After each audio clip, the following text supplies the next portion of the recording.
Hello everyone, எல்லாரும் எப்படி இருக்கீங்க? டே 7 ஆஃப் ரமலான் ஸ்பெஷல் பார்த்துடலாமா? இன்னைக்கு சஹருக்கு சப்பாத்தியும் மட்டன் கீமா தாங்க சாப்பிட்டோம். மட்டன் கீமா டேஸ்ட் சூப்பராக இருந்துச்சுங்க. இதோட ரெசிபி வீடியோ கூடிய சீக்கிரம் அப்லோட் பண்ணுறோம், மறக்காம பாருங்க. இன்னைக்கு ஒரு குட்டி ஹதீஸ் பார்க்கலாமா? வருஷத்துல 12 மாசம் இருந்தாலும் இந்த ரமலான் மாசம் தான் ரொம்ப சிறப்பான மாசம். நார்மலா ரமலான்னா என்ன தோணும் எல்லாத்துக்கும்? பெருநாள் வரும், புது ட்ரெஸ் எடுக்கலாம், இஃப்தார் சாப்பாடு நல்லா இருக்கும்.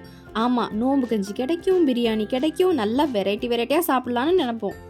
ஆனா உண்மையிலே ரமலான்னா என்ன? நம்மளோட ஈமான புதுப்பிக்கிற மாசம், நம்ம ஈமான இன்னும் பலப்படுத்துற மாசம். அல்லாஹ் குரான்ல என்ன சொல்லியிருக்கான்னா, முந்தைய சமுதாயத்தினருக்கு கடமையாக்கப்பட்டது போல உங்களுக்கும் நோன்பு கடமையாக்கப்பட்டுள்ளதுன்னு சொல்லியிருக்கான். இந்த ரமலான் மாசத்துக்குன்னு 6 சிறப்புகள் இருக்கு.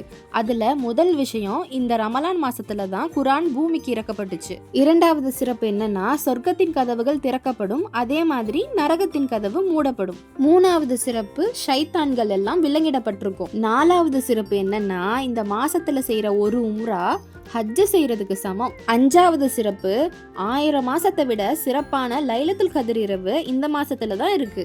ஆறாவது சிறப்பு, முழு மனசோட நோன்பு வச்சு அல்லாஹ்வை தொழுது வணங்குனா நம்ம முந்தைய பாவங்கள் எல்லாம் மன்னிக்கப்படும். இன்ஷா அல்லாஹ் நம்ம எல்லாத்துக்கும் இந்த முழு ரமலான் மாத நோன்பையும் வைக்கக்கூடிய பாக்கியத்தை அல்லாஹ் நமக்கு தருவானாக, ஆமீன். இன்னைக்கு நம்ம வீட்டில் இஃப்தார் ஸ்பெஷல் என்னன்னா, வழக்கம் போல நோம்பு கஞ்சி, சர்பத், பால் சர்பத், வேர்க்கடலை மிக்சிங், அப்புறம் mushroom balls with homemade mayonnaise தாங்க. இதோட ரெசிபி வீடியோ கூடிய சீக்கிரம் போஸ்ட் பண்றோம், மறக்காம எல்லாரும் செக் பண்ணி பாருங்க. உங்க வீட்டில் இன்னைக்கு என்ன இஃப்தார் ஸ்பெஷல்னு கமெண்ட்ஸ்ல சொல்லுங்க.